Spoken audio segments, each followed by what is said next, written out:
સીધા જઈએ કમલમ ખાતે, જે હાલ પ્રેસ કોન્ફરન્સ સંબોધવામાં આવી રહી છે। नरसिम्हा राव जी ने प्रयत्न किया लेकिन चल नहीं पाया। फिर किसी ने हिम्मत भी की लेकिन ठीक प्रकार से हुआ नहीं। पहली बार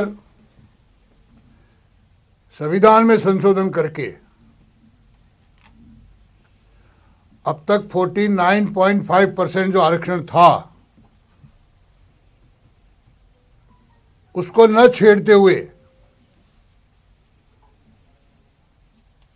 आदरणीय नरेंद्र मोदी जी ने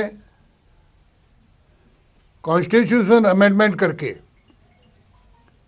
10% आर्थिक आधार पर आरक्षण की व्यवस्था की, जिसने दोनों सदनों ने पास किया। राष्ट्रपति जी ने भी अवार्ड किया और इसके साथ साथ उसमें एक बात और जोड़ी कि वर्तमान जो सर्विसेज है उसमें आर्थिक आधार पर जो आरक्षण है उसकी और एक्स्ट्रा सर्विसेज होगी, यानी 10% अलग से एजुकेशन में वगैरह में जो भी है उनमें भी उन्होंने व्यवस्था की है। और मैं साथ ही साथ गुजरात सरकार को भी धन्यवाद दूंगा कि जिन्होंने पहले दिन ही यानी नेक्स्ट डे इस 10% आरक्षण को लागू किया। वर्षों से जो मांग थी आम युवा की, एक बड़ा वर्ग अछूता रह जाता था। जब आरक्षण की चर्चा चलती तो मन में भय होता था कि हमारे कोटे को नहीं छेड़ा जाए, चाहे वो एससी का हो चाहे ओबीसी का हो।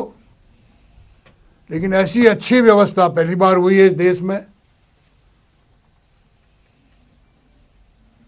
मैं केंद्र सरकार को तो धन्यवाद दूंगा ही दूंगा, साथ ही साथ गुजरात गवर्नमेंट को भी धन्यवाद दूंगा।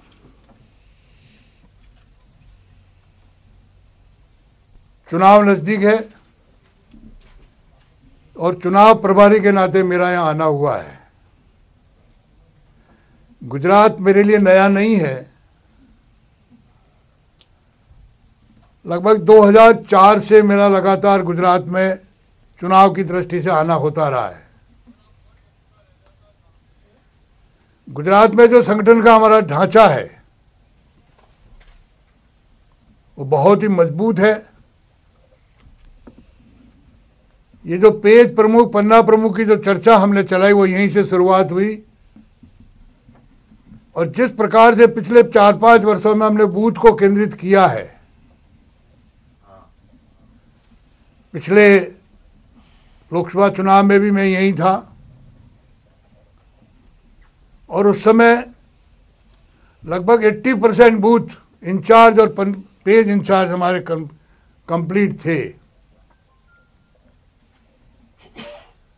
संगठन की दृष्टि से भी और जिस प्रकार से 14 के बाद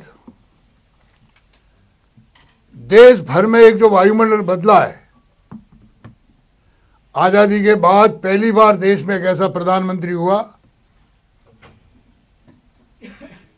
जो गांव, गरीब, किसान, मजदूर हर एक की चिंता करके उन्होंने अपने पहले संसदीय भाषण में भी ये कहा था, मेरी सरकार गांव और गरीब को समर्पित होगी। और जो जो योजनाएं बनी है, और ये खाली कल्पना नहीं थी, 14 के चुनाव से पहले ही जब हमने उनको नेता घोषित किया और उनका देश भर में प्रवास हुआ तो उनके मन में स्वाभाविक आया कि देश का समान रूप से विकास नहीं हुआ है, देश का पूर्वांचल हिस्सा विकास से अधूरा है। और उसी में से वो स्लोगन निकला, सबका साथ सबका विकास। ये भाव लेकर के हम चले।